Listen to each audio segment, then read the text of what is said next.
This podcast is not affiliated with any Grand Lodge, and the ridiculous antics and opinions of the hosts and guests are their own and should be dismissed immediately.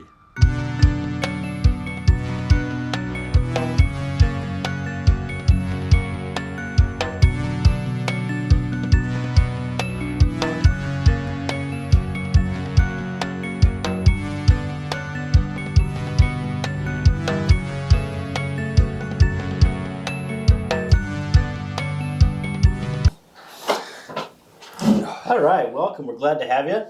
Thanks. Here at episode 32 with our first returning guest with a new title. Yeah. What is that title? Couple new titles. Grand Custodian. So I went from Deputy Grand Custodian to Grand Custodian. Or I should say I also went from Grand Senior Deacon to Grand Custodian. Yeah. Pretty excited about it. Yeah. So I'm your host, Joe. Who are you? Co-host, producer. All around good guy. Yeah. And gosh darn it, people like you. Sometimes. Great movie. I have a feeling we're going to have a few of those tonight. And who are you? I'm just a hang-around Jim. Hang around, Jim. You got a great haircut. I try. I think we go to the same barber. I actually got a couple of them cut this time. I used to think that when you got a haircut, you got one haircut. I thought this whole thing was like hair. It was just one. So I didn't realize you cut hairs. I wasn't a real smart kid when I was younger. All right, well, quick shout out to our show sponsors, Homeward Handyman Services, for all of your home improvement needs and repair. He does mostly unpermitted or non-permittable jobs, small jobs. Bricksmasons.com for all of your regalia needs. The Insurance Center in Fremont and Elkhorn for all of your insurance needs. Corporal Dagan Page Foundation. They serve veterans in the Omaha area and abroad. And some fairly big news on a personal level with that. They did arrest the guy that was responsible for planning and supplying the stuff for the bombing at Abbey Gate. So there's a little bit of retribution there. And then MasonGearShop.com, where you can buy our swag, and you as a lodge can go there and have your own swag made, or you can just buy their stuff, but buy our stuff because it's pretty cool. So, what have you been up to, Heath? Now you're on camera, you gotta talk. Yeah. Well, we had our meeting last night. That was fun. We had a lot of people there. Yeah, it was good. It was very good. Most people I've seen since I've been in. That's a lot of people. I hope it's a step in the right direction. I think it is. And other than that, I don't think we've been up to a whole lot. That's it, huh? Yeah. Okay. What about you, Jim? I had a really busy time. Our lodge did Ladies at the Table. Oh. That was a fun event. For those that aren't familiar, it's kind of a festive board where we do toasts, different toasts, have our lady friends with us and or wives. Probably not at the same time. Waiting for that. Advisable. Then I also, High 12 had a meeting at Johnny's. I've never been there, so that was... Come to find out it was not the Italian steakhouse, correct? No. It was the I watched the expensive. episodes. Yeah. But not quite. But not quite Johnny's Bar and Grill. The one in South Omaha, what's the difference? The one that's got the... I think that's just Johnny's. Okay. I don't know. I didn't know there was more than one, so it was very good. Whichever one it was. Did the Fat Tuesday warm up? You were missed for that. Fat Tuesday. Oh, no, Fat I'm Tuesday. fat. Yeah. That was a lot of fun at the Scottish Rite. I went and visited Mitzbah for an EA, which the Grand Master was at that. It was. That was a really fun time.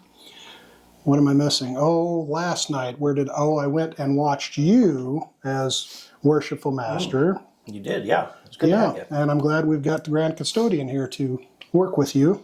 Yeah. No, you did fine. I'm giving you a hard time. Oh, and it was my birthday last Saturday. It was. It was. How many are you now? Still under 50. Hey, 40 plus tax. That's what my dad That's would say. right. It's more like 50 on sale. Ooh. That's a good one. I don't turn 50 this year. Let's just say that. Me neither. I got a couple yet. I think, well, I don't know, 27. I'll be 50. No. No. Oh, in the year 27. Okay, Yeah. not in 27 Yeah, more no. years. I was like, I think he would know. I've known me for a while, Jim. I misunderstood. I am I thought familiar you were with my talking in time. 27 years. I know there's not No. that much of an age difference between us. All right, that's enough of Jim. Eric, what have you been up to? Well, as we'll talk about, learning a new role. Haven't even been in it for a month yet. Or actually, nope, not quite yet. No, wait.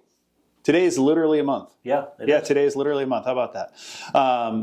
Classes have picked back up for work, so I teach. That's about a third of what I do as Mr. E, teaching energy classes, and it's a lot of them. I just got done at teaching at Bell Elementary, 80 kids a day. They're COVID kids too, so they were like in kindergarten during 2020, and so they're the real talkative type, constantly talkative type. I tried to tell them the story about when I was a kid in school, like I had a real big problem with talking, and I would not shut up. So I just made sure when I got older, I found a job that I get paid to go do that. So I said, but in the meantime, can we maybe dial it down a little? But no, aside from that, kind of the usual stuff for me, working with lodge stuff, learning the new role as Grand Custodian, teaching classes, and still drumming. I like it. Check him out on YouTube, Eric BenSalah.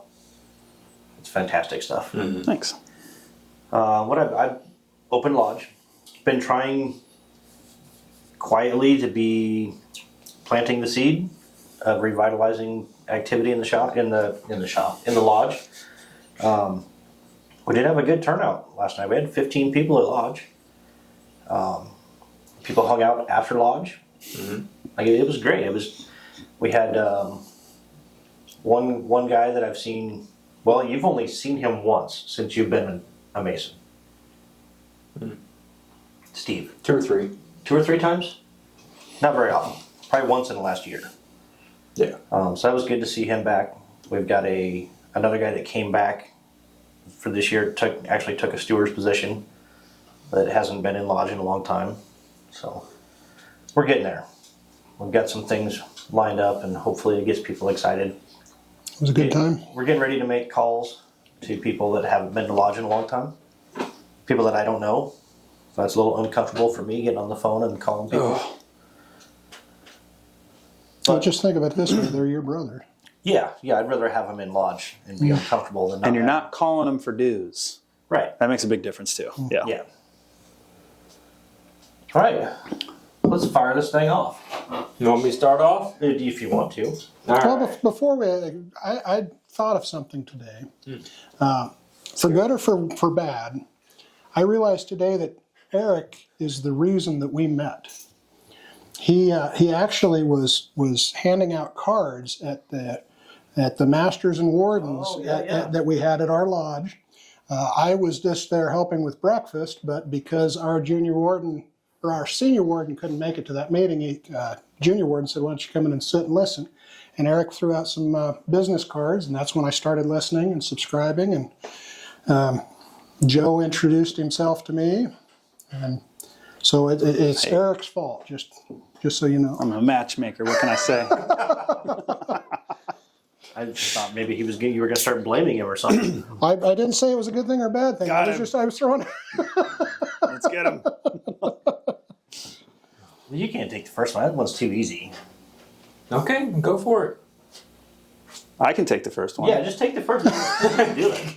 In case someone doesn't remember me from the last time I was on, I will introduce myself again.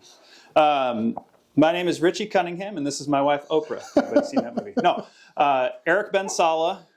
It's Austin Powers. Now, Eric BenSalah, and yeah, I was just telling them before we started, I was on this podcast last year, exactly 364 days ago. So it's almost been exactly a year. And I guess some stuff has changed since then. But that's who I am. I am Eric BenSalah. Not Ben, Eric. Just to get the right out of the gate there. I think somebody's called him Ben before. Maybe. I think I've corrected many people on that before. Yeah, happens once a week. Yeah, I can see that happening a lot. Does. Yep. Yep. All right. I'll take number 2. Oh, you're taking. I'll take number 2. Okay, all right. You sure you can handle it? Maybe. We'll see. All right. Give me a trial run. You have taken a new role as a Grand Superior. Yeah. Okay, all See, right. he couldn't do it. He couldn't do it. That's why. That's why. You're taking a new role as Grand Custodian. How are you settling into that position? Actually, immediately, like I've pretty much dove right in.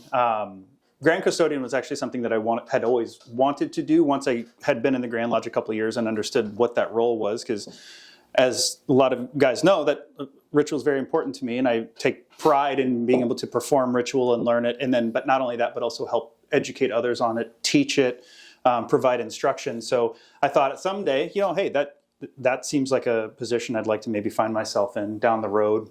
However that was going to end up, I wasn't necessarily going to creating a set of goals to get myself there. It was just kind of like, maybe that would be the next logical step to get there.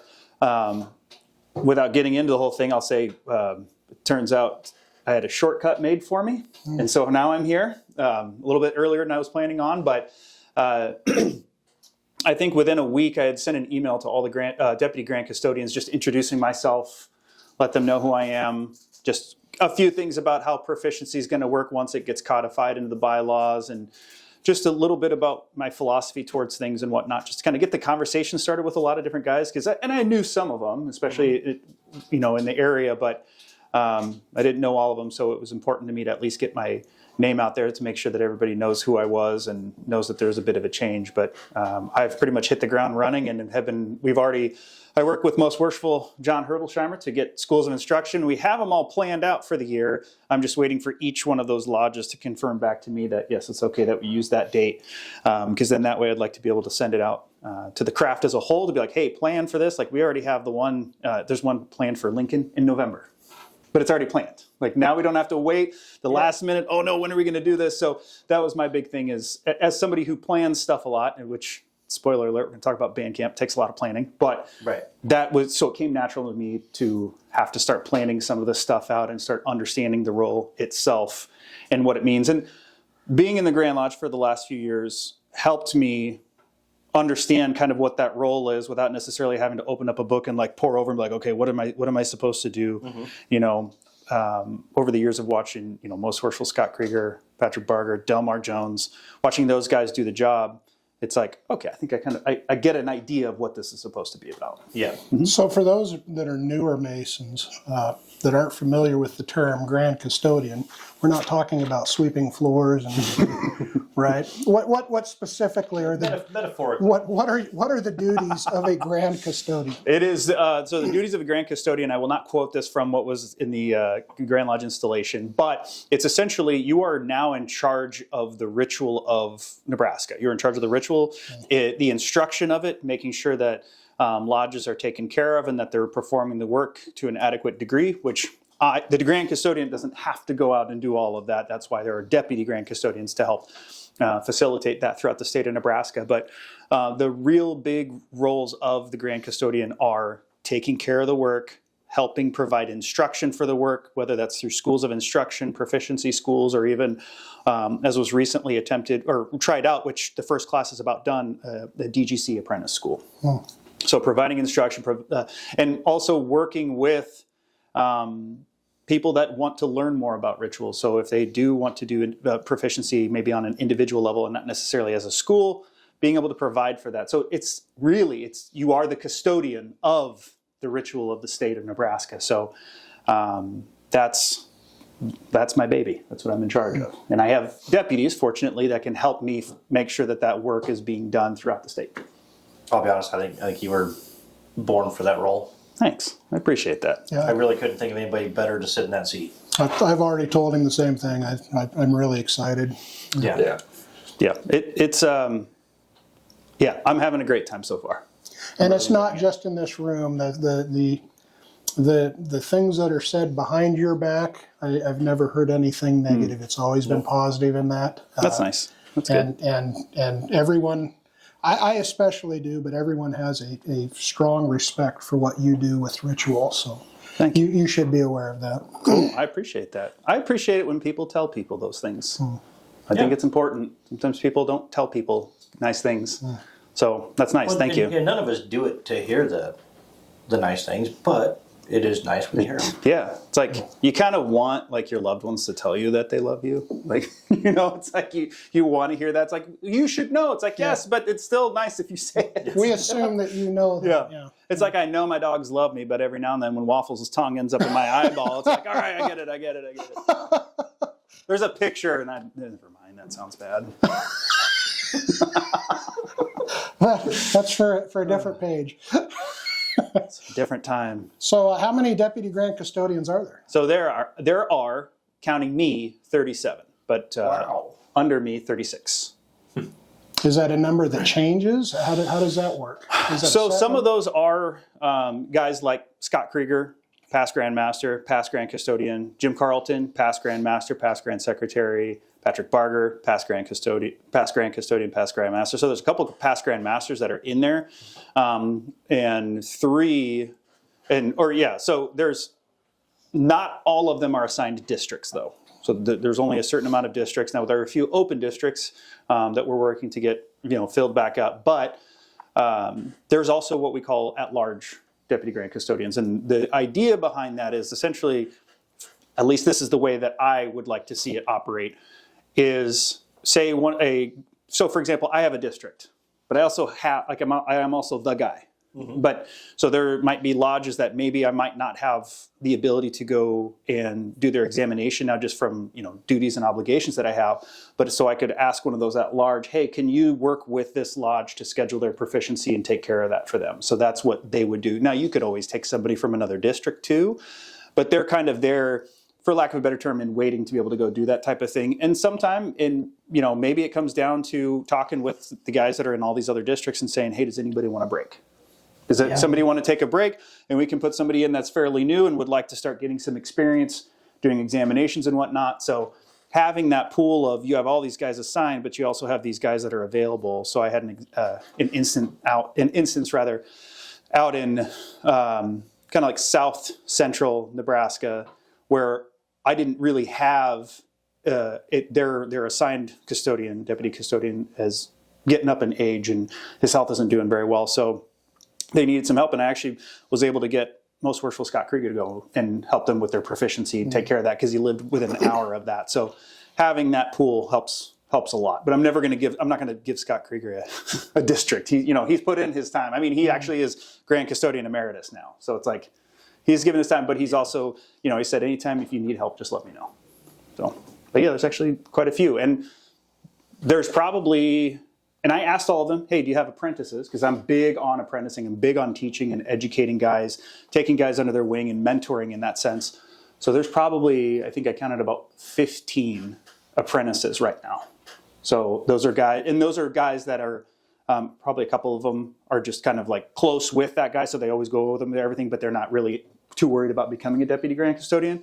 But the other ones, I think at some point they would like to, and that's the thing that I want to make sure that we're evaluating and keeping track of them, because then it's like, if it's time, it's time. Yeah. So, yeah. So out of the 37 custodians, how many lodges do we have in Nebraska? I don't remember the exact number, but it's like 96 or 97, something like that. We're a little under 100 now, but it's quite a bit. And each district has anywhere from 2 to 5 lodges attached to it. And so the districts are also, and it seems a little misleading, because when you think district, you think of a bigger area, but it's really not. So like my district is still technically District 2, which is Mercer, Capital, Florence, Solomon, and Shiloh. But they're all pretty close to, with the exception of Solomon, they're all pretty close together. So it's a small footprint. But you get, obviously, the further out west you get, they tend to be spread out a bit more. And so some of those districts only have like 1 or 2 or 3 maybe. Yeah. But I don't remember exactly how many districts there are. It's something like maybe 20 or 22. They're numbered differently, because there's also a District 35, but we don't have 35 districts. Yeah. So something like that. All right. So what's the requirements to be a deputy grand custodian? So on paper, for sure, you have to be individually proficient. So you have to know everything that's in Cipher in our little blue book, or the big one if you have the big one. Yeah. So you have to at least be proficient, but I also, you really need to be very familiar and comfortable with the floor work, because that's as important as understanding the words as well. Right.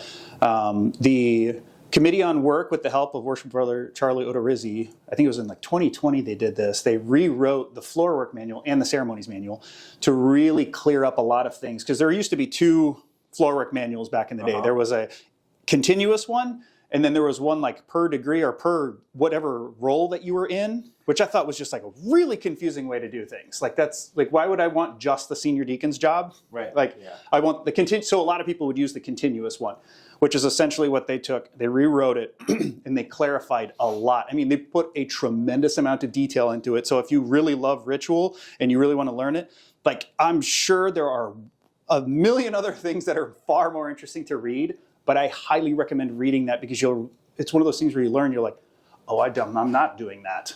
Oh, whoops. So like adding in also clarification of like the east altar line and the west altar line to know where to take the candidate up to, or to turn, or whatever, clears a lot of things up. So for me, so definitely you have to be individually proficient.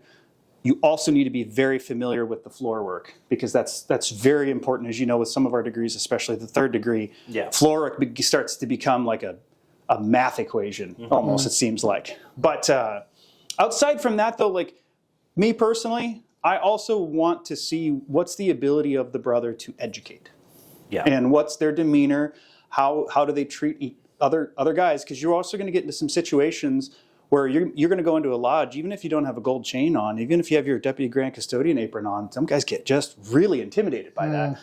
And if you're combative, or you're too stiff or whatever, like that's not going to lead to a really helpful environment in terms of a learning environment.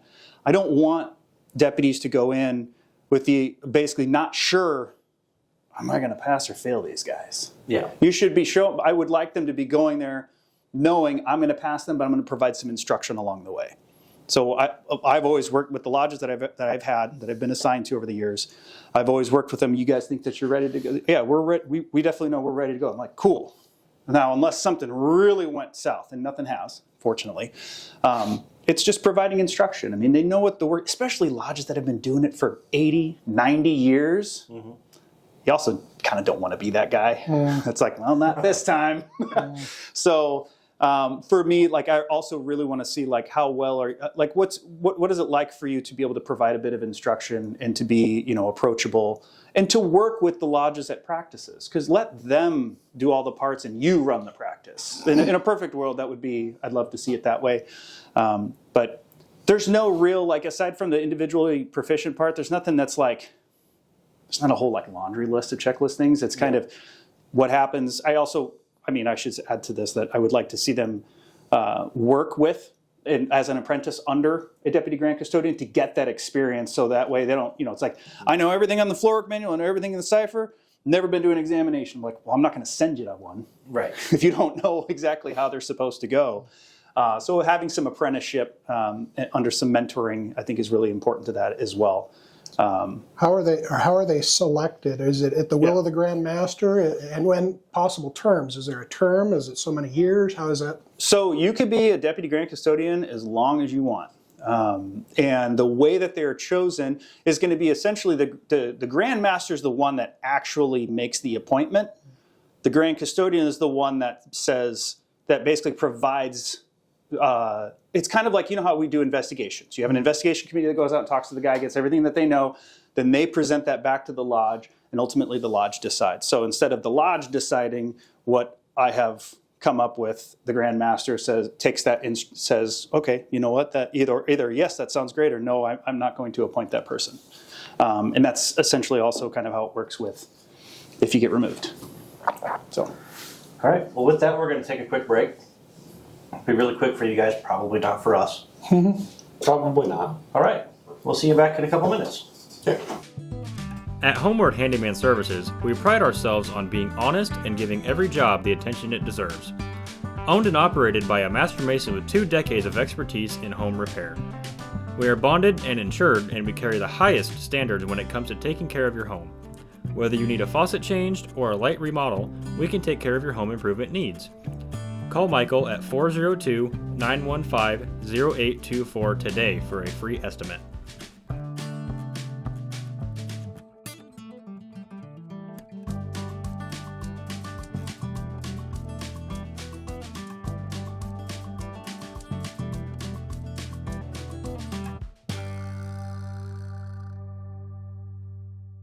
I'm going to be here all night.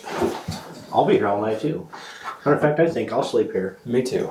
Yeah, we're back. It's like we never left. All right, so I'm going to start. I mean, we didn't. You and I sat here. We stayed here. This is true. I'm going to start off with a very lengthy question. So bear with me because I don't talk very well.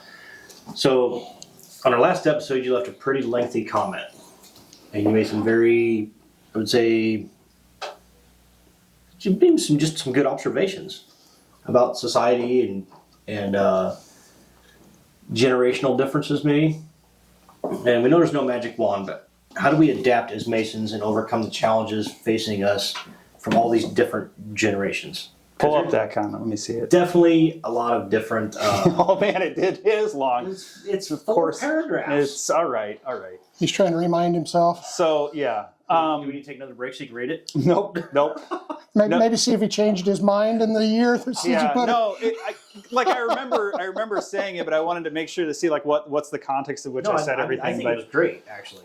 so we've had, like Mercer has had this conversation a lot, and actually, at Mercer we're very fortunate to have we have a handful of millennials, we have a handful of Gen Xers, we have one Gen Z, and then we have a reasonable amount of baby boomers, but right now we really only have two. So it's like our secretary and treasurer, both past masters and highly respected of the lodge.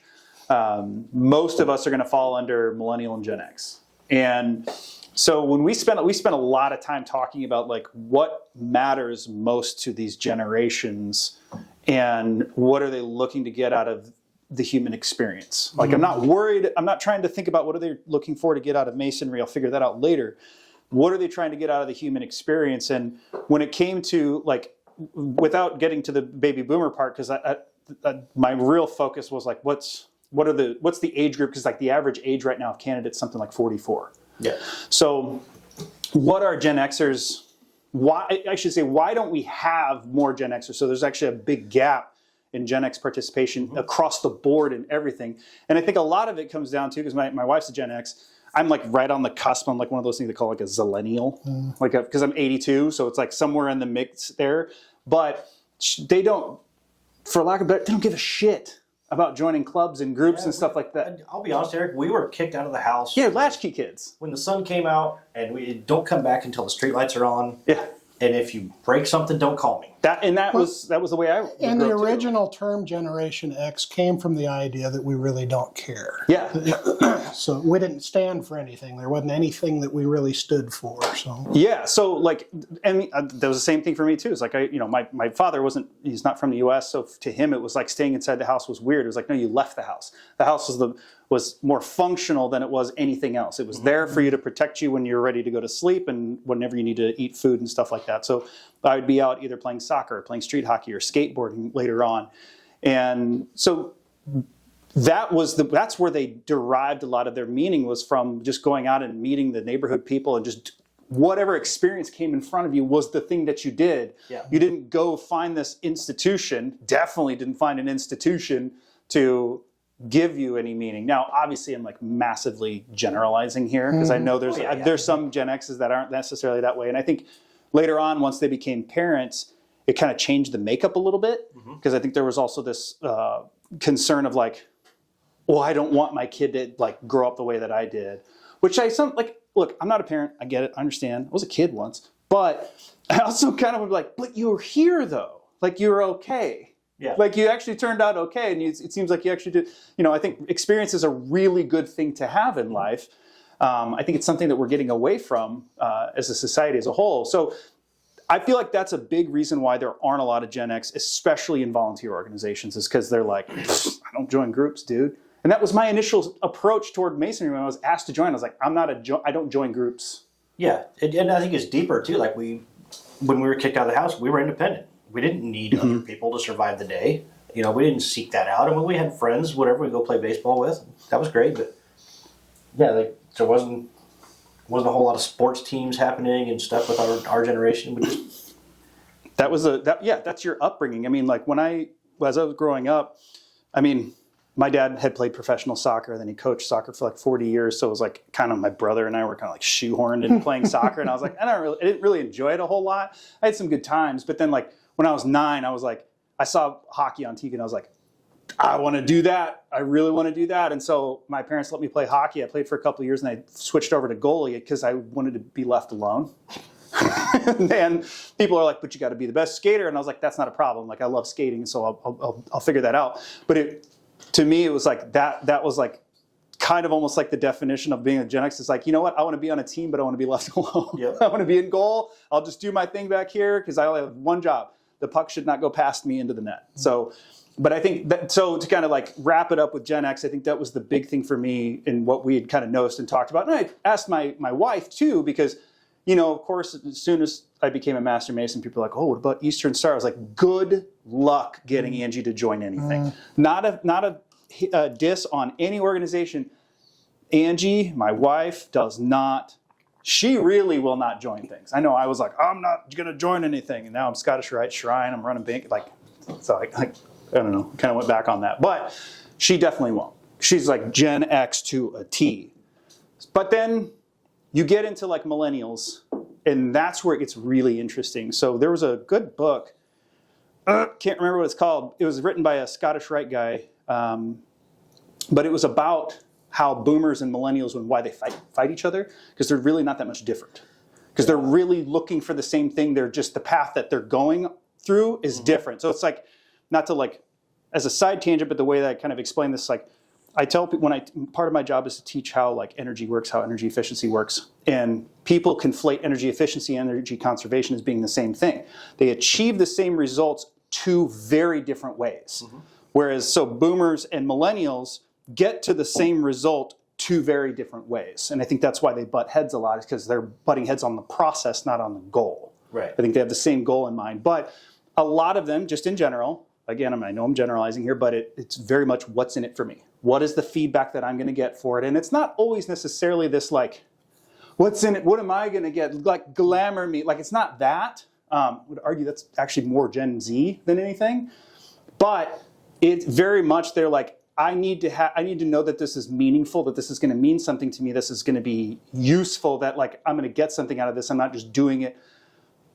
Cost benefit analysis. Cost benefit analysis, yes. Like there's some sort of like haptic feedback of like doing the process, and you get the process itself is good, and it comes with a result too. Yeah. I think that's where like Masonry helps with millennials a lot, because we have an award for everything, which is really nice, or a certificate of some sort for everything. And you know what? I think that's actually good, because some people want that. And if we need to put that carrot out there, then okay. But you're still having to go through the process, and that process is the most important part. If you really want that, okay, you want the reward, that's fine. But I think that's why we see you see more millennials in a sense necessarily than Gen Xers to some degree, because I think it's because Masonry does have a pretty significant feedback system. Yeah. Because you can join and you get either the experience of the process of being initiated, passed, and raised, or the experience of joining the appendant bodies and all the things that they offer, or the philanthropy, or the charity work. Like there is something, I know Micah Evans talking about, it's like there's something for everybody. There really is. Yeah. And I think as long as everybody kind of respects the foundation of the Blue Lodge in general and what it helps teach you to do those things out in society, yeah, you get that feedback. And so it does work really well with millennials. The hard one is Gen Z, because you're not competing anymore these days in general. We're not competing with the Eagles or the is that a thing? FOE, Fraternal Order of Eagles. Is that okay? Eagles, Elks. Yeah, we're not competing with them anymore. We're competing with Netflix. We're competing with Hulu. We're competing with TikTok and YouTube. That's what you're competing with. You're competing with video games even now more than ever. Like I didn't realize how much Gen Z actually like play video games. Holy crap! So because that's the immediate feedback system. It's like I do this, something happens here. Whereas in Masonry, it's like I do this, and you have to wait a little bit in most situations. It also requires a tremendous amount of work. Not saying that Gen Z aren't willing to like put in the work, but it is a very, very different type of work. It's very cerebral, and it is also very physical. You have to get your butt out of the chair and go to the lodge and sit down, and then you have to participate in it. And we having a Gen Z in our lodge has been really helpful to understand, like, okay, what do you need? What are you going to need as you start progressing up the line? Because there's a pretty significant gap between him and the next youngest guy of like, it's almost 20 years. Yeah. So talking with him about it, like, you know, he already has a pedigree in a sense. So he was a past state master counselor. He was in DMLA for a long time. He did a lot of youth stuff. So he was involved in the Masonic world, and he's also a 5th generation Mason. So it's like, it was going to happen anyway. Yeah. But there's a reason that we only have one. Right. And that we don't have 20, and that we don't have a bunch coming in. Now, I think things are shifting now. I think with just being human and just getting older in general, as you get older, you start to understand the importance of time. Like, I feel like wisdom is knowledge over time. Yeah. You don't go to lodge to gain wisdom. That takes time, but you got to have knowledge involved in there, of course. But I think we're seeing a little bit of a shift where people are starting to go like, this isn't working anymore. What can I do? What are things that I can do that might actually give me a little bit more meaning? And it's a slow trickled process, but I think we're seeing more and more Gen Zs kind of looking for something that's going to be a little bit more meaningful than some docuseries on YouTube or Hulu or playing Fortnite. I don't know what the hell these kids play anymore these days, but they're playing a lot of it. But I think that's what, when they come in, and this was the big thing at the bottom that I was talking about in my last paragraph about Gen Z was like, if they come in, find something for them to do. You have to give them something to do, because the minute they get bored, they're gone. Yeah. And Gen X, even millennials to a degree, have no problem being bored for the most part. I mean, I think as a society, I think we all got kind of a little bad at it recently, but Gen Z, you really have to give them tasks. Try doing this, try doing this. How about learning this or learning that? I'm always of the philosophy of like, let them tell you no. Regardless of Gen Z, millennial, Gen X, let them tell you no. Because if you go, are you interested in doing this thing? It makes it really easy to go, nah, I don't think so. Because they can be, oh, I don't know, I don't feel like it. You are the, we are the elders, for lack of a better term, that we understand. We've been doing Masonry. So we go, I think that you would be really good at this. I want you to do this for me. And that will come across a lot better than kind of like posing it as a question. Yeah. But you got to keep them busy. Because you don't keep them busy, you're going to lose them. Yeah, and I was preparing for my year as master. There's one guy in particular I could think of right off the top. He's our junior deacon, and I pretty much called him, and he's very much a sideline kind of guy. And I just called him and I said, hey man, I'm going to need you to step up this year and move up from the steward. He's like, yeah, whatever you need me to do. Like I told him I needed him, and I did. Right, it was genuine, and he stepped up. And he's even going to be junior deacon for Gabe's fellowcraft degree.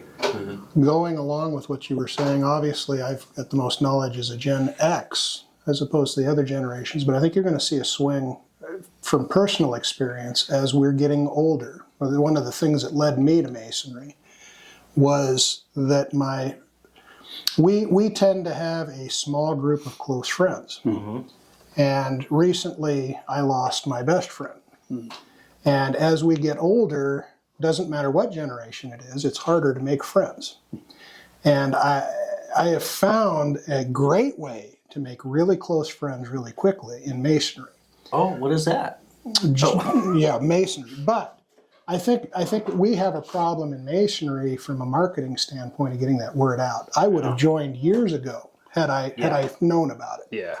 And I think if you're comparing the boomers and the millennials being close, I could see you saying the same thing about Gen X and Gen Z, in that getting people in the door, what we need is that human contact. And as we're getting older, as you pointed out, our minds are changing a little bit, but I think it's a marketing thing for those two generations to let them know that that's available. Yeah. Like Tyson and I have talked before, it's one of Tyson's favorite thing is when we get to the lodge building or even here, right?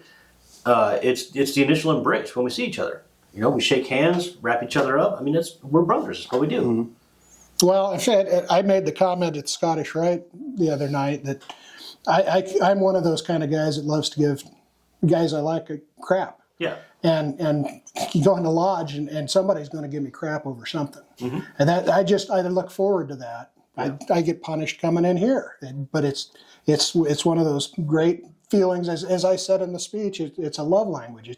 It's a great feeling, and I think it's a marketing thing to know that these guys are hanging out there. That's what we do. Here's the perfect marketing thing for Gen X. I'm just saying, we had, in my standpoint, Gen X, we had the best wrestling and track and field programs, right? Because you're an individual within a team. There's individual effort, but you're still part of a team. So that's Masonry. You're an individual within a team of close friends. So what are you saying? Pro wrestling is going to be something we're going to be doing? No, not pro wrestling. Oh, okay. Although some of what we do is scripted. I mean, touche. I just pissed off a lot of people. All right. Well, it was a nice show while it lasted. Yeah. All right. Yeah. Masonic wrestling leagues. Right. Masonic wrestling leagues. Yep. I definitely think that like there is like you're talking about. I think as some generations get older, there's that need again of like human connection, of some meaning, especially the way like things have gone in the world and in general. It doesn't matter even politically. It just means that when you get older, I mean, it's hard. Being human is very difficult. It's not very easy, but I think that the toughest part, and this it happens to me too, and it's not just with like going to lodge or work or anything like that. It's the waiting to go. You're like, oh, like I gotta go to this thing, but it's like that every time you get there, you're like, this was the best thing I ever did. Yep. But it's like that look, and it makes. But now more than ever, when you get into that space of like, oh man, I gotta go. I have to go to this thing tonight, and you're at home. We have made our houses so hard to leave. And so it's really hard, even more now these days, to get out of the door. So that's where it's like, you really have to make sure that like if guys are coming, you got to give them what they're looking for. How are we doing? 11 minutes. 11 minutes, all right. But I think that's it's people have said it till they're blue in the face, and it's been repeated plenty of times. I don't need to do it again too, about like making sure that you have things to get guys engaged. I think, but to your point though, that yes, like marketing out what Masonry does, I think more than just like marketing to join Masonry, marketing what Masonry does. Yes. Let people be inspired by the things that all the different lodges do and the different organizations do. And then let those people be like, oh, I kind of want to, because I don't know, like I was never the type of person that did anything because somebody told me to do it. That's part of like that, that's a little bit of Gen X side of me, is like, somebody's like, you should go do this. The last thing I'm going to do is that now because you told me to go do it. But by inspiring people, so like my main philosophy as Grand Custodian is to meet lodges and to meet brothers where they're at. Where are you at right now? Let's find that out. Let's work with that. Are you interested in anything else additional to that or more to that? And if not, that's fine. Why would I want to make you do that? Because I know how that works. If you try to make somebody do that, it's not a good idea. I would prefer people to want to do more out of inspiration or out of motivation as opposed to like a duty or obligation. And I understand that there are generations that believe the opposite, that you should do it because there's a duty to do that. And there's a time and a place for that. I think, as worshipful master, you have a duty to do. You have your jobs. But I think that's one of those things too when it comes to the generations, though, that's another piece to the thing is when you're marketing, you can market to every generation by showing what you do in an inspiring way that people can be like, this is really interesting. So once, like Mercer, for the last 5-6 years now, we've been doing Benson First Friday stuff. We sell breakfast burritos. Before we used to do plated meals and stuff like that. But we get people that come up and like, hey, can I tour the lodge? Hey, what does it mean to be a Mason? Or like, they'll ask, and we've gotten some people that have actually joined because of that process and gone through them. Like, I've seen what you guys do. It's really helpful. And there are some people that don't join, but they're like full-on supporters. Yeah. That's important too. Yes. Having non-dues paying supporters is almost as important as having dues, paying supporters, obviously, and brethren. But the marketing stuff, like I know, like Mitzpah does a phenomenal job showing everything that they do within the community, and I also think that people like don't feel like you have to become like a world beater at like doing a good job. If your community recognizes you and knows what you're doing, as you know, in your local community, I know Beehive, it's in a hard situation because you're downtown in the Scottish Rite building, but there's still things that obviously can be done. But if your local community knows you, respects you, and partners with you, that's good. Like you don't need to all of a sudden be like, we have changed the scene of Omaha. It's like, you don't have to go that big. You just need to make a small enough impact in your local community, and that goes such a long way. Well, that's exactly was my mindset coming into my year's master. Is, you know, leading up 2 or 3 years before, I'm like, I can't think of anything that I can do that's gonna like. I'm gonna leave my mark on masonry with this right here. And I do have a bigger thing that I'll probably mention at the end of the show. But that was the thing I keep saying to Heath, because on the way home from lodge last night, he was like, "We're getting the band back together." Because there was like a buzz in lodge. Like it was exciting. It was great. But like all I'm simply doing is planting the seed. If that's my mark on masonry, to build spark back in a lodge, then we're successful. Yeah, So it's something this little that I hope is going to end up being this gigantic change of culture. And not that there was anything wrong with our culture. I'm not saying that. I just have a different view. Like let's be brothers. These are the guys I want to hang out with anyways. So let's do that more. and it's noticed. I mean, as I was telling you guys before we started, like there are other people that have said, "Oh, you know, I mentioned Beehive, or I'm going to go help them with this, or I'm going on the podcast," and they're like, "Oh, Beehive has really turned it around. You know, they're so active. They're doing X, Y, and Z, and that it's just all you have to do. Like, it's just your year. You do the thing that you need to do and trust the process. The next guy. That you? Yeah, I know. possibly. The next guy. That's making some assumptions there. Continues the thing. And it's little step. Like not to like beat a dead horse. I guess it's better than betting on one. But like, thank you. Finally, somebody laughed at that. No, like Lao Tzu, who like the Tao Te Ching was written, or they call it the Lao Tzu, or whatever you want to call it. But it literally the quote of like, the journey of 1,000 miles begins with a single step comes from that book.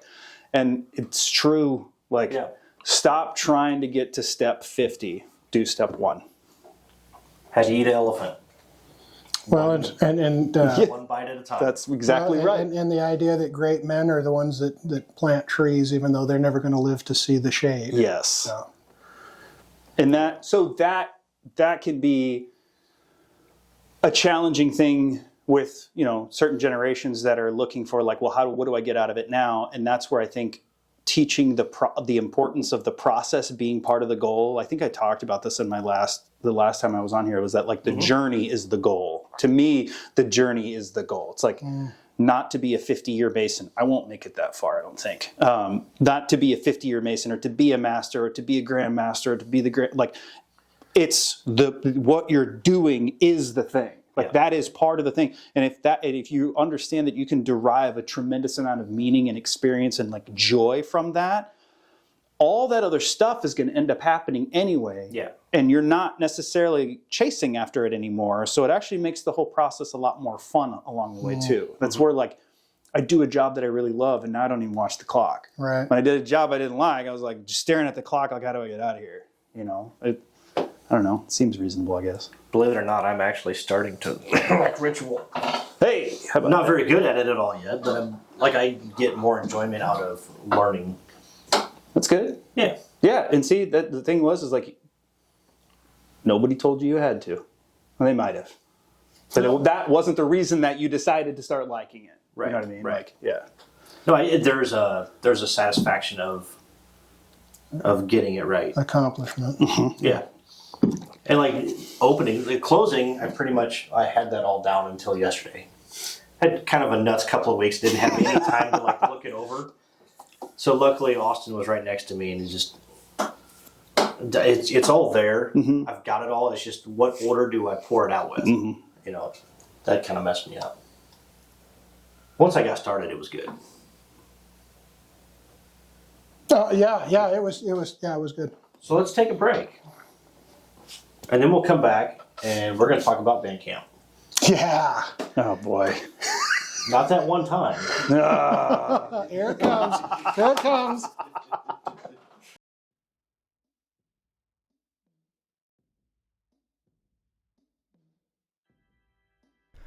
Your one-stop Masonic marketplace. You are the hero of this journey. We want to proudly stand behind you every step of the way.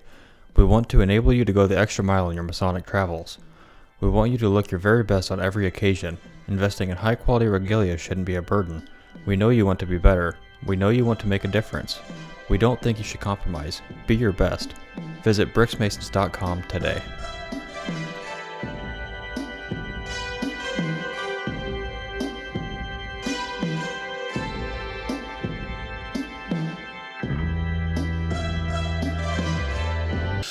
And we're back. We're back. Man, that was quick. Back from outer space. Wasn't that dope? Not That gonna one- derail it. that Go one on. I'm lost All right. on. Meanwhile, in masonry, band camp is back. It is back. Yes, it is. Woo. That's right. So, I got to get it out of the way. This one time in band camp? yep. Okay, that's done. All right, That's thank done. you. That's done. Thank you. Which, just to be clear, that's not how band camp is. I don't know what band camp that is. That is not what it is. It is way more boring and harder than that. That was a band camp to sell movie tickets. Yeah, this is true. So, band camp started. So this Masonic all-star marching band for Nebraska started back in 1995. Most Worshipful Brother Jerry Rittenberg, who I just found out today was a past Grand Custodian also. Really? Not only a past Grand Master, but he was actually also a Grand Custodian. You say I think it 95 was- was a pretty good year. It's when I graduated high school. Yeah, it was like I think he was like 90 to 95, something like that. I think it was for Grand Custodian. But so he wanted to provide and create something that would give the lodges another spoke in the wheel to like give back to their communities in a variety of different ways by basically creating this band camp for students throughout the entire state of Nebraska, freshmen through junior year, to participate in this band camp where they would learn marching fundamentals, parade marching, because some of these schools, they don't, like, there was numerous times that, like, kids would be like, this is the first time I've ever parade marched. How big's your band? We got 15 kids. Yeah. You know, my high school band alone had like 120. So this gives them an opportunity. So first off, you need staff to run a band camp like that. And so a lot of the staff would come from the Masonic family. So not just Blue Lodge, but Eastern Star, Royal Arch, Shrine, all of them coming together to provide, you know, safety and to help with the kids, you know, as chaperones. And then on top of that, the kids being able to go, they get sponsored. And the sponsorship is a scholarship. I don't remember what it started out at, but now it's up to $375 per student. But that pays for everything. They get all their foods taken care of, all their meals taken care of. That's the word I'm looking for. Transportation between events, not transportation to the camp, but while they're on our watch. Lodging, I mean, everything that they need. When they come there, they really technically don't need any money. Now, kids still order some late night food and stuff like that and have it delivered, and that's okay. We give them a space of time to do that. But to do that, that scholarship that helps pay for this for camp, lodges would a lot of times would provide that. Some lodges will provide a lot. Some lodges maybe just one. Whatever they can afford. That's the thing that I cannot stress enough. Whatever, if you can afford it, great. If not, great. That's okay. Maybe you can help and come out to camp and help be a chaperone or part of the instrument crew or the instrument crew that helps like transport instruments and stuff like that. But that gave Nebraska Masons another avenue to really help out in their local communities, either financially or with their actual time to do those types of things. But yeah, it had been running every single year until, unfortunately, in 2024, we did have to take a break and we had to step back to find a sustainable future. And so people might think, oh, well, Eric was running it in 2023, now he's running it in 2025. What big difference did, you know, obviously nothing changed. That's not true. So A lot changed. a lot changed. Jen Garrison, who's the Grand Lodge office manager, is essentially and effectively the camp director. I'm training her how to do this, but we're all working together. I've got 2 other people that work with me. We all work as a team for the planning committee to put this on, but she is she's the director going forward. So my role each year diminishes in how much I do, to a point that like I would like to just basically essentially be kind of like a consultant, that I help provide insight, still go to camp, still help out. Maybe someday I can coach the drumline. I would love to do that. I taught drumline in high school for 3 years. So I'd like to be able to do that someday if one of the band directors wants to retire, or, take a break or something to that effect. But that was the sustainability piece that I needed, because kind of ad hoc doing it randomly every year. And it was also, it was a volunteer thing at the time. And not only in 2023 did I have that, I was a rainbow dad, still am. I was secretary of the lodge. I was deputy grand custodian, part of Royal Arch, part of Scottish Rite. I was also, I had a life, and I worked. I had a career that I worked 45, 50 hours a week, and I teach a lot during the day, which, I know that I understand teachers now to a degree. I'm like, woo, how do you guys do that every day? I have profound respect for them. But So what did you do in your spare time? What? What did you do in your spare time? What is that? My spare time was band camp.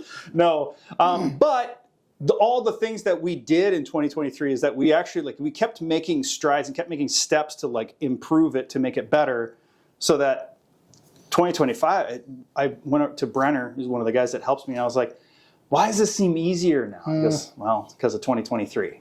Because you made all this stuff, you made all this automated systems and these forms and everything, so all you had to do is change dates. And you don't have to create this stuff anymore. So a lot of that helped. But yeah, so everybody was really worried that band camp wasn't going to come back. I didn't really have an opinion on it. I also didn't want to stress myself out wondering if I was going to be the guy that killed band camp. I didn't feel like I was the one that killed band camp, but I was also the one that was like, there has to be something sustainable here. Yeah. And we had agreed as a planning committee too, that was we have to find something sustainable, because this is a lot of work. Where is this going in the future? Because to provide some context, for about 20 years, I think it was, Michelle had been running it. And Michelle was our old office manager at the Grand Lodge. And she had it down to a well-oiled machine. And she had been running it for a long time, and then when she had stopped working at the Grand Lodge, it was all of a sudden the committee took over. But it was that first year, it was, how do we just make sure that this thing continues to go? So we had a lot of cooks in the kitchen, and I appreciate the help of everybody, but could you imagine if a lodge had 7 worshipful masters? Some lodges might, because they were all past masters. Yeah. But and that's the thing, is everybody wants to help, which is amazing, and that's awesome. That's exactly what the Masonic family does, and that's what we're about. But it's also but I need to understand what's the scope of this. I need to kind of narrow and pigeonhole some stuff. So we got through 2022 kind of messily, but we got through it. And then 2023 is all right, how do we automate this? How do we clean this up? We kind of split the committees into 2. There's a planning and an advisory committee. And then we also started, it's just easy for me to bounce around too much, so I'm trying to stay forward on one track here. But so that second year got a little bit easier, but then it was man, this is a lot. This is a lot to do. And we're not in an office. We're doing this from home, so I don't have a giant, massive printer the size of a small car that I can have print out 1,000 pages of stuff that I'm going to need for camp. We'd have to send it to Kinko's, which costs a little bit extra money. And so it's I got to go here, I got to go there. So it was they created some very unique challenges. So now that we have somebody back in the office again, we were able to start sending out mailings to band directors and stuff like that, which helps a tremendous amount. Because while I have shifted the entire thing to paperless, at least from the application standpoint and all that stuff, there are still areas that you still have to send mail. You still have to send some mail, some physical stuff out for people to see. We still send emails and everything, but I love it. I think if I didn't love it, I don't think I'd be back. Right. But as stressful as it was, now that I understand how it works and now I understand what I'm doing, it takes you a good solid 2-3 years to really be like, I know what I'm doing now. And I told Jen that. I said, we're going to be training for a couple of years. This isn't going to be, you're going to go through training this 1 year and you're going to be done and I can go sail off into the sunset. No, we're going to need this help throughout time. But it's an incredible experience for these kids. Watching them show up to camp. And these kids, like band kids, I was a band kid. Anybody else a band kid? Just me. Okay, got it. So I'm the nerd. That's fine. I was in the band, but not a band kid. Let's just say that. Okay. We like nerds. Hey, so they're in it. 99% of those kids are in it because they love it, because they love playing music and they want to continue learning and they want to continue having that experience. And that's part of the whole thing is like they're going there to have an experience and they get a lot of education, a lot of teaching from some fantastic band directors along the way. And actually one of the band directors is his brother, Sadamka. He's from Ashlar Lodge number 33. Pretty sure it's 33. So that's kind of neat. And not only that, then they get to play a halftime show for the Shrine Bowl. Yeah. They get to do the Shrine Bowl parade. And they love it. And they make friends with because a lot of the schools are together, like the cities and towns are together. We try to room them together too in the dorms and whatnot. But they also make new friends. And not only do they make new friends with each other, they also like make friends and respect with the adults that are helping them with this program. Yeah. Because I remember my first year, I was just a chaperone in 2021, and I didn't know anybody except Michelle. And Michelle's busy, so she's not going to like spend much time talking to me. And so I was like trying to be like, well, I don't really know what I'm supposed to do. And so she's like, well, I have you assigned to Brenner. He was a chaperone, and because he's been doing it for a few years, and he'll help you with any questions you have. And I was like, oh, okay. And so he did. He was very good. And, you get a junior band assistant that would help you. And I just latched onto her. I was like, you're going to be my buddy in this thing. Because, I feel like I'm perpetually looking for a friend for the end of the world kind of situation in my life. So I'm like, it's you and me, homegirl, like we're doing this thing. But then by the end of it, every time I came out to go do attendance for the kids, they'd all start cheering. Every time. And it was just, because kids do that kind of thing, but it makes you feel good. And it's like such a wonderful experience. And now a lot of those kids are older. They're in their early 20s. And it's like, now we're friends. So it's an incredible experience, not only for the kids, but it's also for the adults too. And they get to do a lot of fun stuff there in camp. Are these kids selected by directors or are they volunteers? How do you get into band camp? So first things first is we tell, if you are interested, apply. Period. Apply, whether you have a scholarship or not, apply. Now we do have to get permission from the parent and then also permission from the band director. So the band director ends up also saying, yes, that sounds like a good opportunity for this student. I approve, and we send that approval email out or whatnot. But so it doesn't have to, before it used to be kind of like front heavy, where it was like they'd have a paper application that they would fill out, their parent would sign it, the band director would sign it, then they'd send that thing in. I don't know if anybody's ever read high school kid handwriting. It's garbage. And that created a big challenge for Jenny at the time, who was running student applications back in 22 and during that time and trying to figure that out. But now, so it's not necessarily so we end up getting some of the best band kids throughout the state of Nebraska. There are some schools that they I wouldn't say necessarily allow their students to go, but they don't necessarily encourage it. There's concerns over, are they going to learn a different style, then they're going to come back and then, I got to reteach it. Mm-hmm.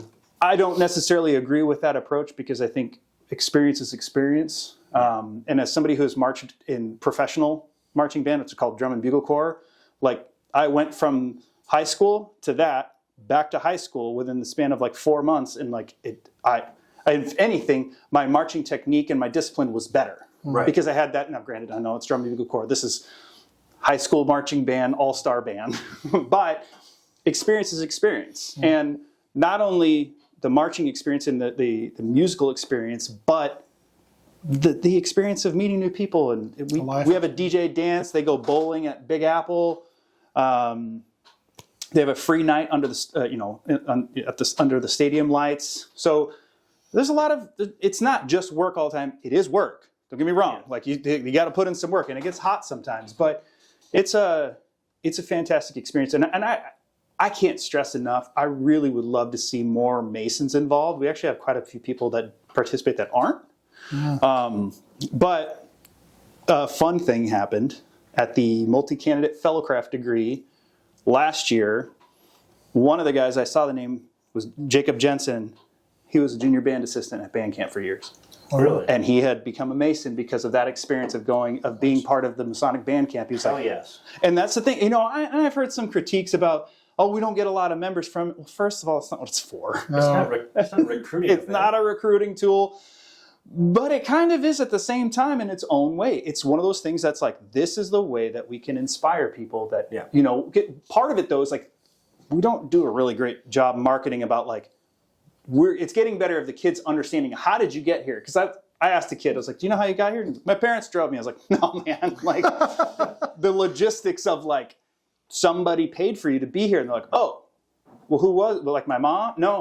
Like this lodge. What's a lodge? And so you start having that conversation. They start understanding, oh, that's what the G in the thing is for. Oh, the guys that are wearing the funny hats, they're all Masons too. Oh, okay. So like every year, more and more starting to really understand that this Masonic community is helping them have this experience. Yeah. And it's going a long way. Like it was last year.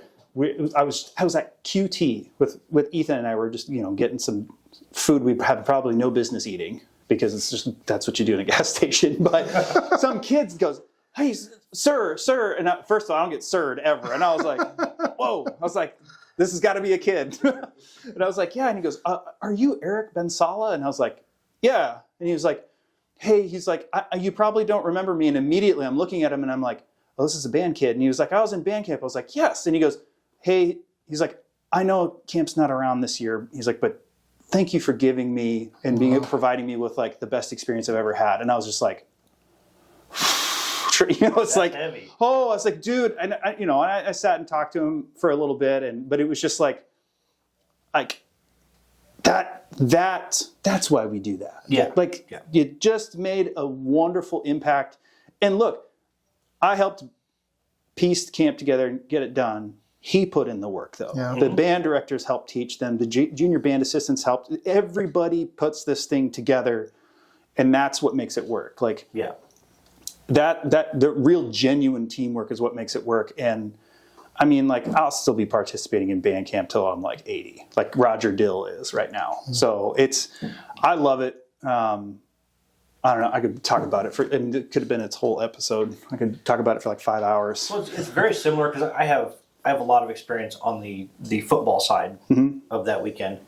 But when the kids find out that somebody that they don't know that doesn't know them put the money up so that they could experience that, I mean that speaks volumes of the kind of men that we are. Well, and as much as we're making the jokes about band camp, I think we've all had some experience like football or some other camp or something that we got involved in that was our life. That's what maybe life as a teenager isn't always the easiest, but you got that one thing you love. And that's kind of what the movie's getting at. That's that one thing that you love. So it's an amazing opportunity for these kids, which I'll also point out, speaking in generalities, usually the band kids are the ones that are the good kids. They're all around good. If they wanted to be troublemakers, they wouldn't be in the band. They'd be going and doing something else. Right. They know how to have fun, but they're not the troublemakers. So to give them opportunities to continue in doing what they enjoy is just amazing.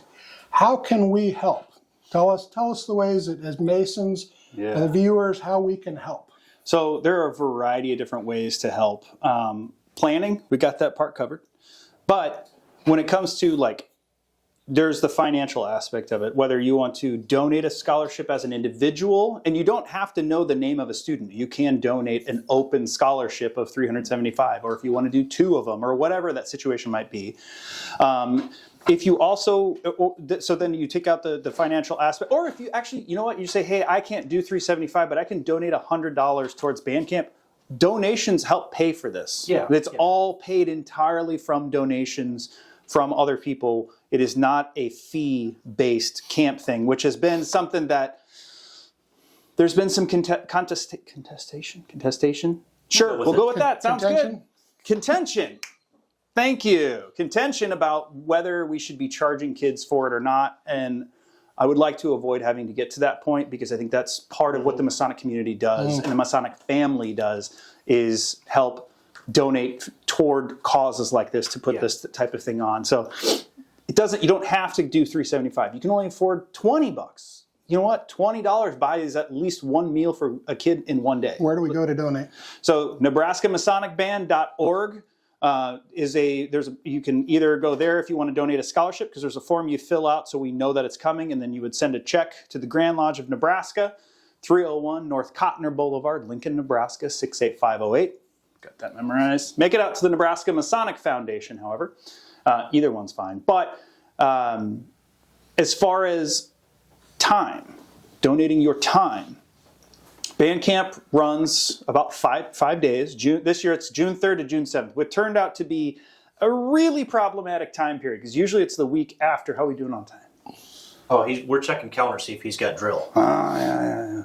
We have 8 minutes. All right, cool. So usually it's the week after Memorial Day. So Memorial Day hits on that Monday. We show up that Tuesday and we go. Because the Shrine Bowl is always the first Saturday in June.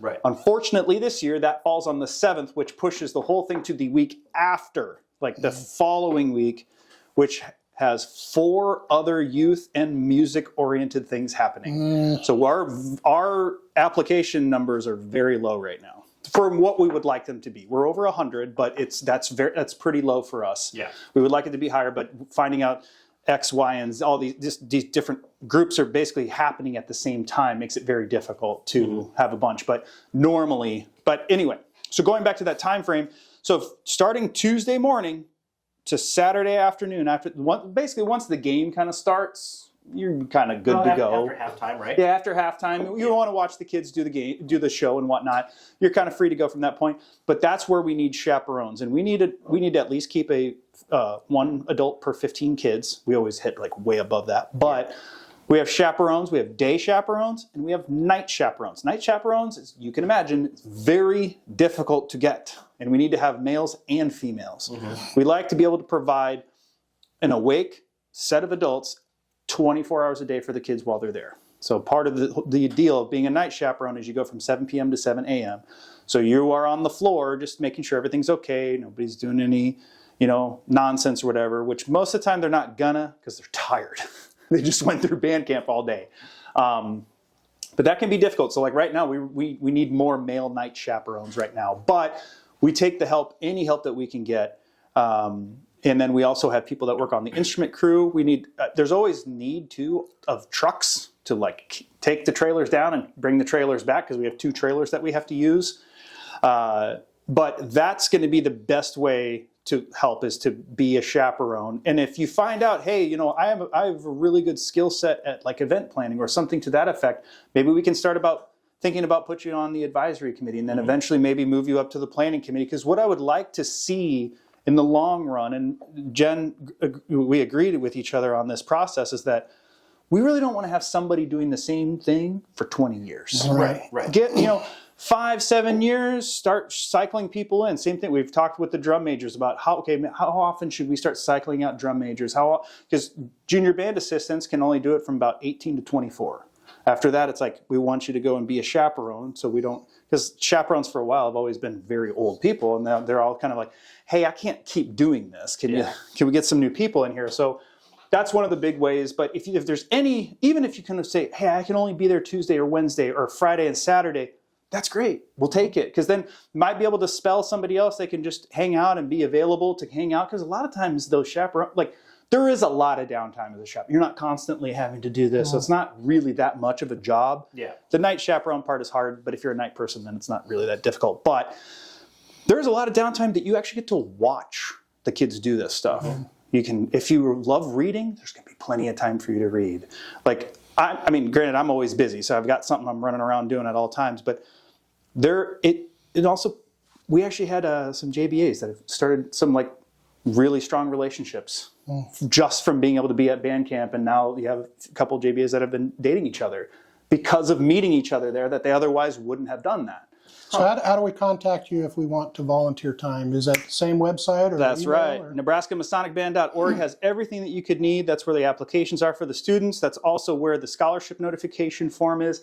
And it's where the chaperone application is. So any adult, we consider them a chaperone, period. You're an adult, you're a chaperone.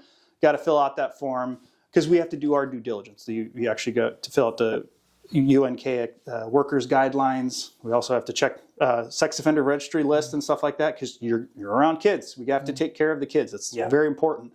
But that's the best place to go. And if you have any questions, the committee's email is on the website, but I'll just say it anyway. It's nebraskamasonicband@gmail.com. I'm the one that's going to be running it pretty much for the most part. Please, any questions you have, send them my way. Any help that you may want to give, just let me know. We'll figure it out. We will put a link to that website in the show description. Mm-hmm. Remember that I won't. when you produce, Mr. Producer. I'll try to remember. We are still taking applications, and we are going to extend it past the March 15th deadline to get some last stragglers in. So we'll probably extend another week, maybe 10 days past that, but we're still taking applications for students to fill out. And seniors. And yes, so as a one-time exception, we are also taking seniors. Never taken seniors before, not a single time. Part of the reason... Seniors in high school. That's a very... Seniors in high school. Freshman, sophomore, junior, senior. So those that have just graduated high school. That's a good one. But yes, we are also accepting seniors as a one-time thing for 2025, partially because we weren't able to have camp last year, and also to make sure that we have enough students to be able to put out a fantastic band. All right, we're going to take one more break because we're not done yet. We're going to come back and give you some more silliness. Join the band.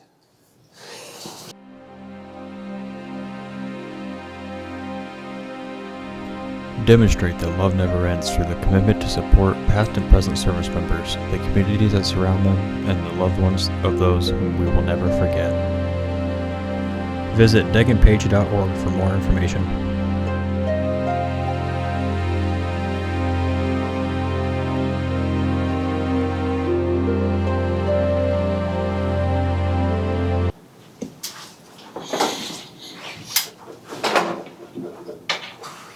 Did your fingerprint just work upside down on your phone? Yeah, it works anyway. That's amazing. Technology. And we're back. Yeah, we're back. That was very nice. Can't use a pen. Voice. And we're back. And we're back, folks. Welcome back. Meditation Talks with Brother Joe. All right, so enough of that shit. We actually had a quick break for once. It was It a was very quick actually. break. Okay, you got them ready over there? Oh, yeah. All right, time for rapid fire questions. Yes, rapid fire. We're going to start. I will do my best. That was intrusive. Okay. Are the questions rapid fire or the responses? Yeah, I'll do my best. So we started this at Grand Lodge, and it's kind of fun, so we're just going to put it in every episode now. So either you can hit the generate button or I can hit the button. Whatever. It feels on how much control you think you need. Number 30. It comes after 29. Yeah, I was on 28. Not yet. What makes your Masonic journey unique to you? Well, band camp. No. I don't, and this is only because this is just from my perspective, because that's the only perspective that I can actually have. But I think what makes it unique to me was I was not looking for it. I was not looking for it. Somebody, Charlie Odorizzi, approached me about it, and I was like, no thanks. No, I don't care about groups. But then it was one of those things where I was like, why not? Like, I'll give it a shot. Like, I really had no need, no desire for it at all. And I feel like I listening to what you guys have talked about and talking with your guests and like talking with other brothers, I don't hear a lot of that. I know there's a lot of guys, and totally fine. I think it's pretty normal that people are looking for a particular experience or looking for something more. So I think that's maybe the uniqueness to my journey, is that there was no real reason for it in the first place. And if you want the full story on Eric's Oh, yeah. How he found masonry. You go back to, I don't know. It's Episode 6. Is it 6? Yes. Wow. It's my least favorite number. But it's Sorry. my favorite number upside down. So. 6. I was going to go a 9. different. I was going to go a different way with Yeah. that. We'll just move on. That entered my mechanic brain. Yeah. All right. Oh, yeah. hit it again. All right. Number 1. Ooh, I don't think we've had That's that easy to yet. find. What is your favorite? He's having problems with him Weird. again. No, it's not. What is your favorite of your lodge's traditions? Ooh. Oh boy. Honestly, Mercer has a really long history of ritual excellence, and a lot of good ritualists. So Mercer himself was actually known of being a heavy proponent and staunch supporter of ritual and how important it is to understanding the work and understanding what it means to be a Mason. And Mercer has had a tremendous amount of guys that have been very good ritualists and good instructors as well. You've got Worshipful Brother Charlie Odorizzi, John Diamond, call him the Professor. Yep. We have a lot of guys that have done some tremendous work. The late Dean Hemphill was was an icon at Mercer for so many years. Our ritual award is literally named after him. So I think that's the tradition that we really embody, is that we try to embody Mercer himself as the ritualist and as the person that really supported that. And that's our foundation. It's not the only thing that we do, but that's our foundation. That's home. And I'll add to that, my favorite of your traditions, those white aprons are really slick. You guys look The new sharp. white aprons and collars. You're good at the ritual, but you guys look sharp when you're doing it. Oh, they look so good. Well, I would include your name in the Great Ritualist and also your master. Celia? Oh, yeah. Yeah. Keeping it going. I love it.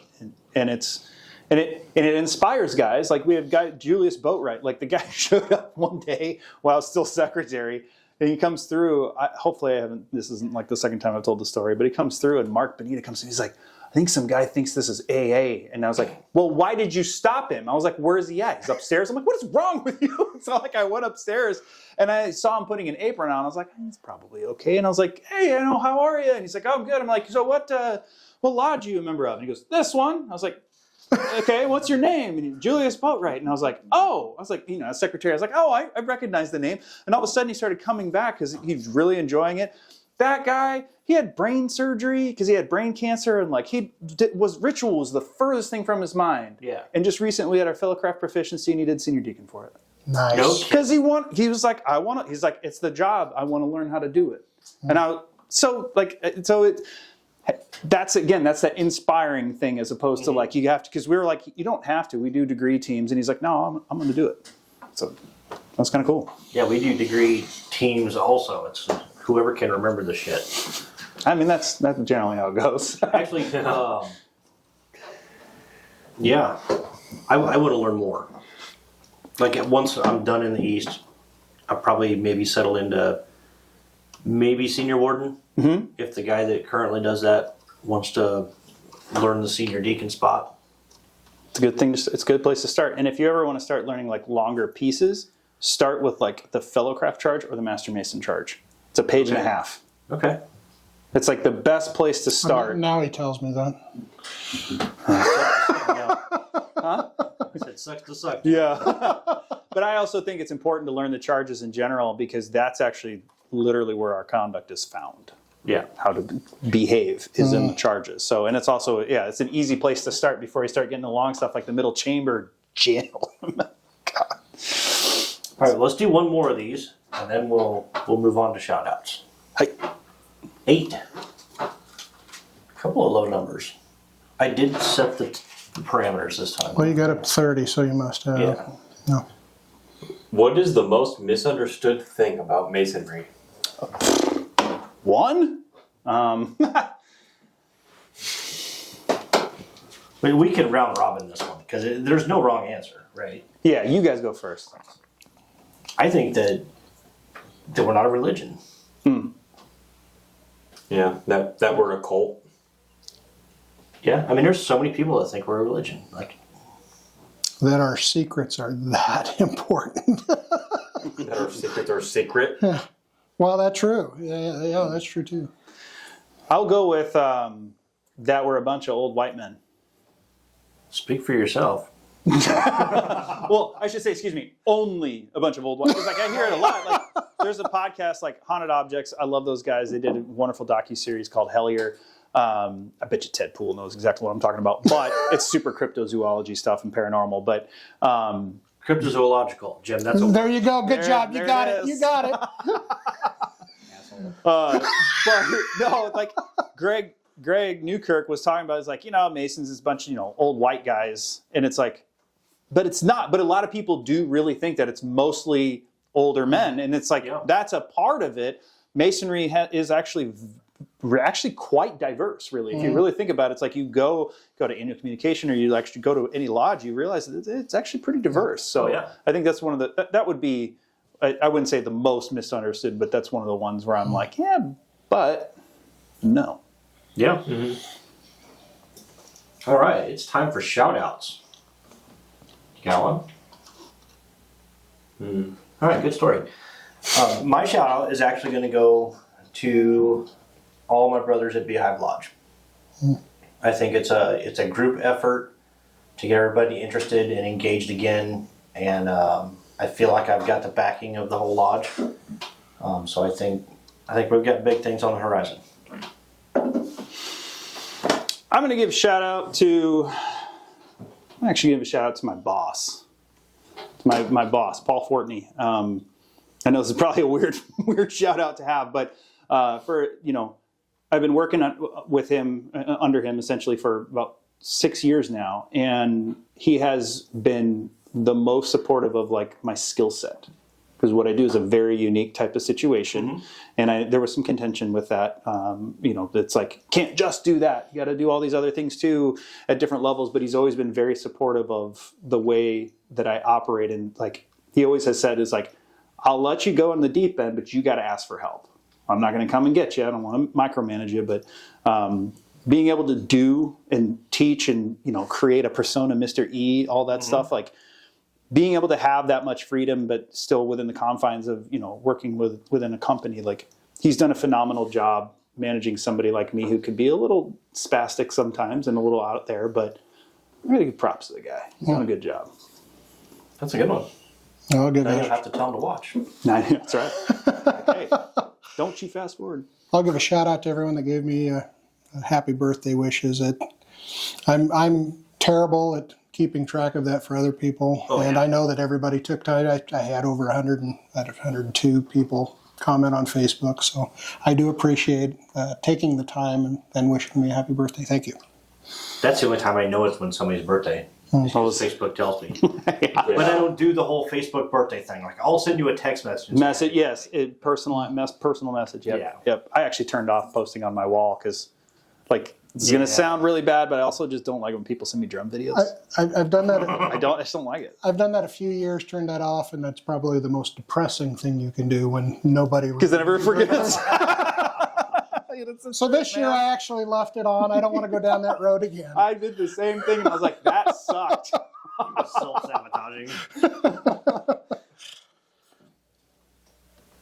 I can't think of one. Oh, jeez. Would you give a shout out to your car or something? Come on. Honestly, it'd probably be about the same as yours. Just shout out to everybody that actually came to lodge on Thursday. Yeah, I actually think he was more excited than I was on the drive home.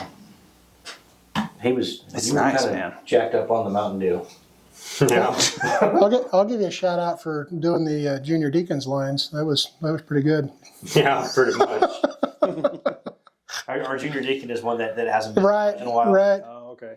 And like he's been going through some stuff in his personal life, and it's cool, man. I've got there and not known a freaking word myself, and he knew it. It just the recall wasn't there, so he, being next to him helped him. But did you say you hadn't done junior deacon, or you had? No, I've never done it. Yeah, so that's why I give you the shout out for knowing it. The only reason I know it is from helping him learn master.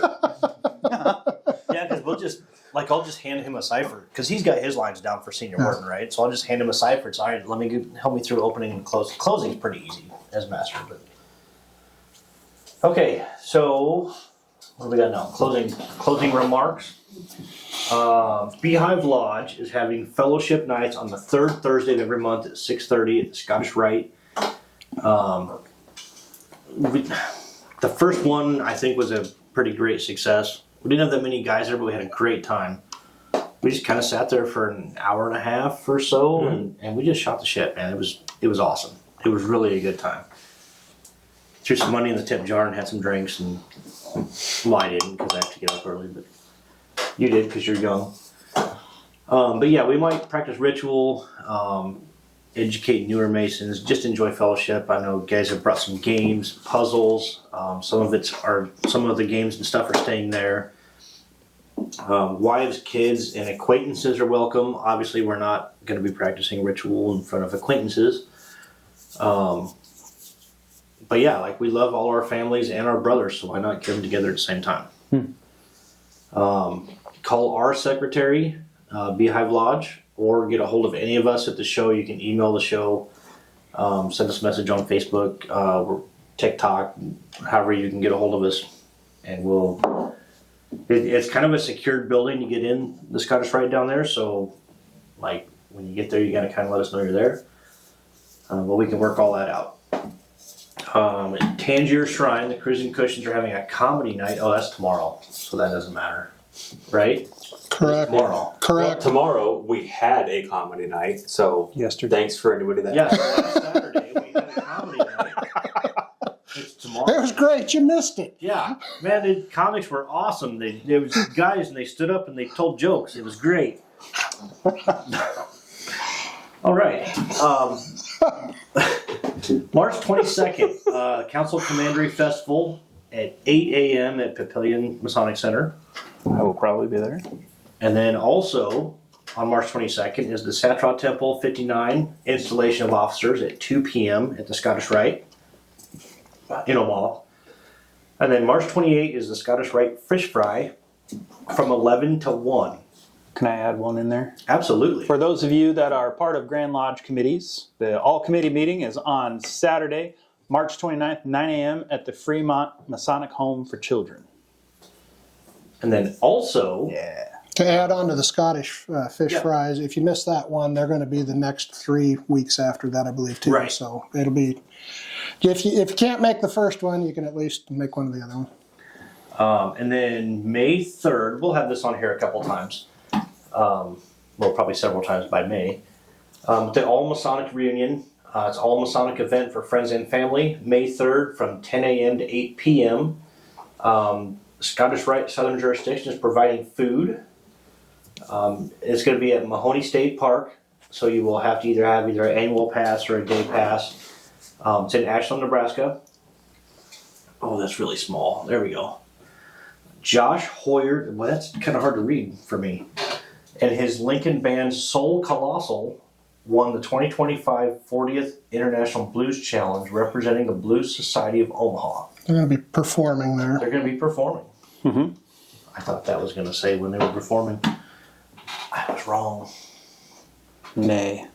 They're going to perform May 3rd. But it is so when they say All Masonic Reunion, they mean All Masonic. So Rainbow, D. Malay, Yeah. Jobs, everybody, Prince Hall, everybody's invited. Any Masonic affiliation. Masonic family. Yep. Nay, I am also from the Pantry. Nay. It's a great commercial. All right. In other news, fellow craft degree for Brother Gabriel Toro Soto Gonzalez Conchita. Is that Gabe? Yeah. Yeah. We're going to do his fellow craft March 27th. I know you'll be there. Mm-hmm. You'll be there. You might be there. I'll probably be there. We'll have dinner at 6, degree at 7. Please join us as he really is a great young man. He's a good dude. You've heard us talk about him on the show. He's been on the show a couple times. We met at work, and him and Heath have just kind of become best friends. They hang out all the time. Nice. No, I stole your best Yeah, friend. you stole my best friend, you asshole. Rude. Anyway, yeah, it's kind of rude. Just saying. Like they go out and party, right like they're in their here. 20s, and they just leave dad at home. Mostly because I can't hang with them. I was going to say, I feel like that would hurt. Yeah, I would. We'd go out on a Friday night, and I'd have to sleep the next week. Yeah. Yeah. They go hard. Like, they're hard in the paint. Yeah, we're Sounds like a challenge. No, I'm done with challenges. I've had my time. all of it. You can come out with us, Jim. Probably with your dad. As much as it pains me to say that. You know, like Ethan and I, every now and then we go to the bar here and there. Like, you know, he gets a couple drinks, and I always go to, like, I now know what bars have like good NAs and stuff, like Rudy's, the Christmas bar on like 85th and Maple. It's like one of our favorite bars to go to. It's literally a Christmas bar. It's Christmas all the time in there. It's amazing. Really? But yeah, it's like it gets it, and then usually about 11:30, I'm like, gotta go home. Yeah. I'm tired, man. And I wasn't even drinking. I'm like, I'm just getting tired, brother. It gets worse. It gets worse. Yeah. Yeah. What else? We are now on TikTok, which we mentioned last episode, at studio.357. That's kind of been exploding. Although there is a lot of toxic shit. You just, I can't even tell you how many times I've hit the block button. So we got a road trip coming up too. Do we get to use that on the road trip? The TikTok? Yeah. Yeah, absolutely. What do you mean use it? Well, Are we going to make TikToks on the road on the way down? sure. While you're driving, all of you. Well, no, you'll run the phone. Okay. Okay, are we going to do dances? Where are you No. guys going? We're going to Brownsville. Brownsville. Yeah. Yep. Oh, like 90 miles down? Or Yeah. 90 minutes south, rather? Yeah. Well, Nice. if you go straight down, I mean, who But you knows? gotta wind around. Who a knows? little Who knows how we're going to go down? bit. Are you going to visit Nemaha, or what are you guys doing down there? Shit, I don't remember the name of the lodge. Nemaha Valley? Number No. 4? That's yeah. Is it? Is it? Sure. They're the one in the Historical Society building. Well, how many can Brownville have? Right. Yeah. No, you tell me which one I'm going to. Yeah. That was my understanding. Maybe you booked it, so you tell me. But But yeah, we're doing that. When is that? next Saturday. Is it next Saturday? It's next Saturday. Oh yeah, I have it. Film podcast at Brownville. Are you guys, like, are you interviewing somebody down there? Yeah. Oh, Yeah, nice. We're interviewing their secretary. We're breaking into the building. They don't know anything about it. That's Right. cool. There's a nuclear power plant right by there. And then. One of my And coworkers used to be security then- for that. Did you?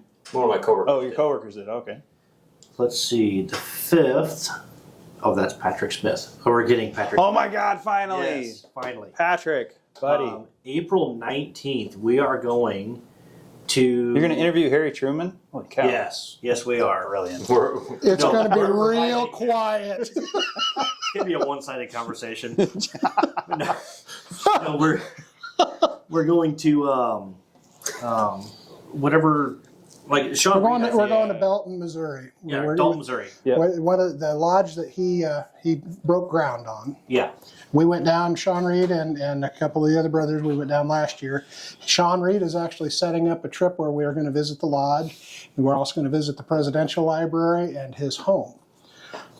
Truman's home. So, but we will be. and that is open to if anybody's interested. I think there's a Facebook page for it, right? We'll make sure that we've got that lined up. But it's open to anyone that's interested in going. I was going to go, but that my wife and I are going to Colorado that weekend. Yeah, if you get on Facebook and you search Harry Truman Masonic trip to KC on events, you should be able to find it. Because there's a link on my calendar. That's cool. I would assume Nebraska Lodge 1 has got it on there as well. So. Yeah, Nebraska Lodge probably does. Cool beans. But yeah, we will be recording a podcast down there, so that should be fun. Nice. We And some other also- stuff in the works. I wouldn't get too far out. We got to make sure it all happens. Oh, it's gonna happen. I'm excited. Are you going to break the news, or are they? I'm gonna break the news because that's how I roll. Okay. I don't know. I honestly don't know when it will air, but we are going to be guests on the Third Degree Masonic podcast. All right. I love those guys. Yes. It's my favorite podcast to listen to. Those honestly. guys, good dudes. Yeah. Hey, Brother Samuel and I were just texting like this morning. Is that when I was sending you messages? Yes. Figuring out your schedule too? Yep. Yeah. Because he works nights. So he gets either towards the end of his shift or off of work, and so we text in the morning. And honestly, if you're not listening, I just got finished listening to their newest one. Oh, that's a great And episode. they interviewed Sam, and it was a great story. Mm-hmm. I can't wait to talk to him because there were so many things that we have in common, motorcycles, everything else. So I'm excited for that. Yeah, we just got some big things. Oh, and yeah, I'll tease it because maybe he'll watch, and then we'll the stars will align. But I've also been talking to Brother Jim Hall, Oh, awesome! and so we're talking about doing some collaboration with the Traveling Man podcast. Nice. It's a great guy. Like we've talked back and forth. He's really, really good, solid Mason. Like he's the Mason's Mason, He's the poster Mason. the poster Mason. Hey, I told you this was a long closing. We're at 5 minutes already. Okay, Almost a 2-hour show. I love it. I have a habit of that. the last thing that I want to bring up Yes, I do. on upcoming events is in November. I know it's a long time off, but in November, Beehive Lodge is going to be having a Veterans Benefit Dinner. We will be having, of course, salads. We're going to have homemade lasagna from scratch. We're going to have homemade from scratch blackened chicken Alfredo. We're going to have the garlic bread and the dessert and all the jazz. It'll be a plated served dinner. It will be, we're thinking right now, $50 a plate. Does it come with the food on the plate? Yeah, with the food on it. Okay, perfect. And silverware to eat it with. Awesome. And probably a napkin. Maybe a napkin. Maybe. You better nail But that it down. will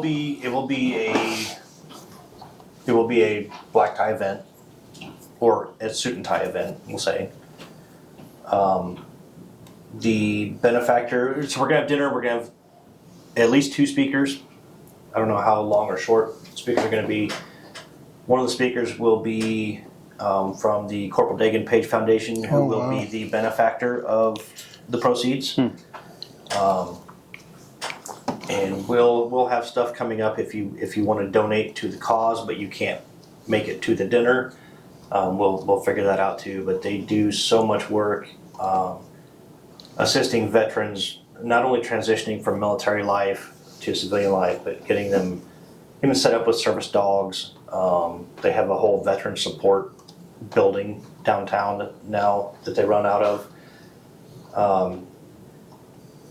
We've told the story 100 times on the show. Heath was in Scouts with Dagan, and he was killed at Abbey Gate. He's a fantastic kid, and the family's great. I don't know how they hold it together. I would have lost my shit. Really brought things to light, because he was going to join the Marines. And I was like, I only got one of you. If you had a little brother or something, maybe we could try again. But no, I don't need to make light of it. No. It's it really brought it home, and it scared the shit out of me. Dude. I mean, It honestly, I consider myself to be a guy. I'm the tough Marine. I don't cry. I'm kind of gruff and rough around the edges, and I think we literally cried for Weeks. weeks. I mean, it was uncontrollable. Like, you just think about it and you sob. Oh, we're definitely thankful for the sacrifice. Yeah. Yep. So it means a lot. It means a lot to us, and a lot of guys in our lodge knew Dagan personally. So that's what we're gonna do. That's my way to give back to the family. Sweet. So, and I think that's it. Yeah, I think we covered everything. Covered a lot. We did. Pretty close to everything. I have a tendency to have long podcasts, apparently. Can I interest you in the kitchen sink? Yeah. All right. Well, thank you guys for joining us. We really appreciate you taking time out of your drive to work or your downtime. You could listen to the show while you're a chaperone at band camp. That's right. Nice. Yes, you can. Nice. You can binge listen. Nice. It's a squeaky All right. chair. All right. Thanks for watching. Like, subscribe, comment, give us some feedback. And after that, I guess, travel well, my brothers. Well,